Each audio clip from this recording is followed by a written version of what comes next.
क्रिस्त में मेरे प्यारे भाई और बहनों, आप सबों को मेरा प्यार भरा जय यीशु। आज माता कलीसिया कुंवारी मरियम के जन्मोत्सव का पर्व मनाती है।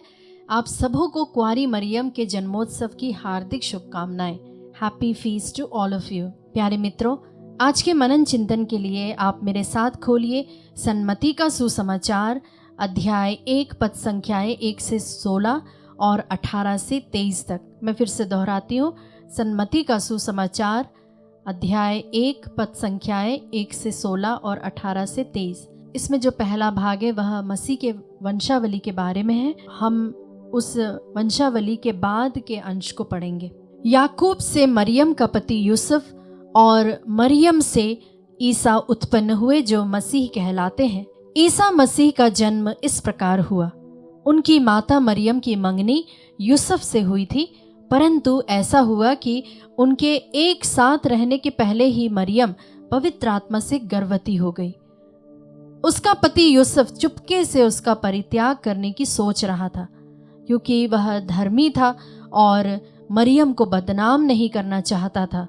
वह इस पर विचार कर ही रहा था कि उसे स्वप्न में प्रभु का दूत यह कहते दिखाई दिया, यूसुफ दाऊद की संतान, अपनी पत्नी मरियम को अपने यहाँ लाने से नहीं डरे, क्योंकि उनके जो गर्भ में है वह पवित्र आत्मा से है। वे पुत्र प्रसव करेंगी और आप उनका नाम ईसा रखेंगी, क्योंकि वे अपने लोगों को उनके पापों से मुक्त करेगा।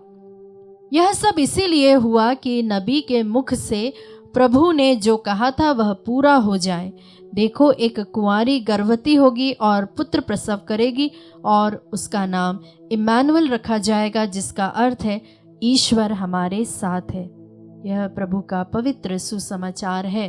हे क्रिस्त, तेरी स्तुति हो।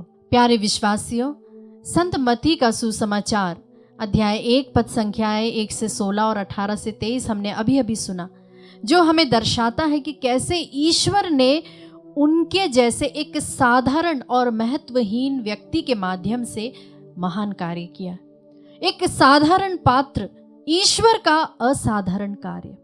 माँ मरियम पर हम आज चिंतन करें, क्योंकि आज हम उनका जन्मोत्सव मना रहे हैं। सन्मति के सुसमाचार का पहला अध्याय हमें यीशु मसीह की वंशावली से परिचित कराता है, जो कि इब्राहिम से लेकर यूसुफ तक जाती है। यह वंशावली हमें बताती है कि ईश्वर की योजना कितनी विस्तृत और कितनी सुविचारित है। इस लंबी सूची के अंत में हम देखते हैं कि यीशु का जन्म मरियम से हुआ, जो यूसुफ की पत्नी थी। यह भाग न केवल यीशु के मानवीय वंश को दर्शाता है, बल्कि यह भी बताता है कि कैसे ईश्वर ने एक साधारण लड़की मरियम को अपनी सबसे बड़ी योजना का हिस्सा बनाया। प्यारे मित्रों, पहली बात मनन चिंतन जिस पर हम कर सकते वह है ईश्वर की महान योजना में एक साधारण कड़ी। यीशु की वंशावली में कई प्रसिद्ध नाम थे, जैसे कि राजा दाऊद, भविष्यवक्ता और महान पूर्वज। लेकिन इनमें कुछ ऐसे भी नाम हैं जिनके बारे में हम बहुत कम जानते हैं, या फिर कुछ ऐसी महिलाएं थी जिनके जीवन में बहुत जटिलताएं थी, जैसे कि तामर, राहाब, रूत। इन सब के बावजूद ईश्वर ने अपनी योजना को आगे बढ़ाया। इस वंशावली के अंत में मरियम का नाम आता है, जो उस समय की किसी भी अन्य साधारण लड़की जैसे ही थी। वह कोई रानी नहीं थी, ना ही किसी महान राजनैतिक घराने से वह थी। वह तो नाजरेत की एक विनम्र लड़की थी। यह हमें सिखाता है कि ईश्वर अक्सर अपने सबसे महत्वपूर्ण कार्यों के लिए सबसे साधारण व्यक्तियों को चुनता है। जिस प्रकार एक छोटे से बीज से एक विशाल वृक्ष बनता है, उसी प्रकार ईश्वर ने मरियम की सादगी में अपनी असीम शक्ति को छिपाया है। यह इस बात का प्रमाण है कि किसी व्यक्ति की सामाजिक स्थिति या उनकी पृष्ठभूमि ईश्वर की योजना में बाधा नहीं डालती, बल्कि यह अक्सर उनकी विनम्रता ही होती है जो उन्हें ईश्वर के कार्य के लिए एक खुला पात्र बनाती है।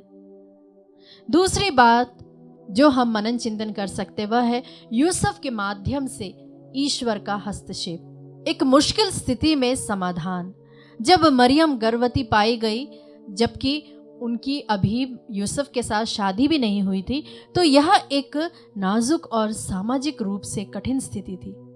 उस समय के नियमों के अनुसार मरियम को बहुत गंभीर परिणामों का सामना करना पड़ सकता था। यूसुफ एक धर्मी और दयालु व्यक्ति था। वह मरियम को बदनाम नहीं करना चाहता था और उन्होंने उसे चुपचाप छोड़ने का विचार किया। यह यूसुफ का मानवीय दृष्टिकोण था जो सम्मानजनक था, परंतु ईश्वर की योजना मनुष्य की अपेक्षाओं से कहीं ऊपर होती है। एक सपने में प्रभु का दूत यूसुफ को दिखाई देता है और उसे मरियम को अपनी पत्नी के रूप में स्वीकार करने का निर्देश देता है, क्योंकि उसमें जो गर्भित था वह पवित्र आत्मा से था। यह घटना दर्शाती है कि जब मानवीय परिस्थितियां जटिल और असंभव प्रतीत होती है, तब भी ईश्वर अपना मार्ग बनाता है। उसने यूसुफ के माध्यम से कार्य किया, उसके हृदय को कोमलता और विश्वास की ओर मोड़ दिया ताकि उसकी योजना पूरी हो सके। यह मरियम के लिए एक बहुत बड़ी राहत की बात थी और यह ईश्वर की उस दया और प्रावधान का प्रमाण भी जो वह अपने सेवकों के लिए करता है। तीसरी बात प्यारे मित्रों, इम्मानुएल का वादा।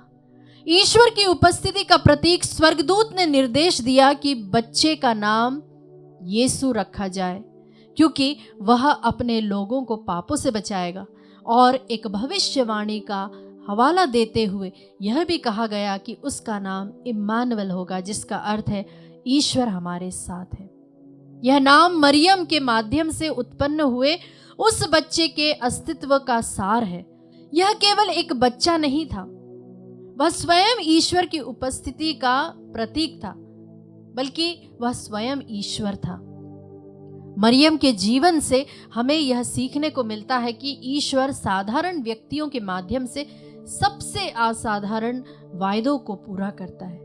मरियम ने अपनी सादगी में उस वायदे को शारीरिक रूप दिया कि ईश्वर हमारे साथ है। उनकी कहानी हमें याद दिलाती है कि हम में से प्रत्येक, चाहे हम कितने भी सामान्य क्यों ना लगे, ईश्वर की महान कहानी का हिस्सा हो सकते हैं। यदि हम स्वयं को ईश्वर के हाथों में सौंप देते हैं तो वह हमारे माध्यम से भी इम्मानुएल की वास्तविकता को प्रकट कर सकता है। हमारी परिस्थितियों में, हमारे रिश्तों में और हमारे समुदायों में अपनी उपस्थिति को दर्शा सकता है।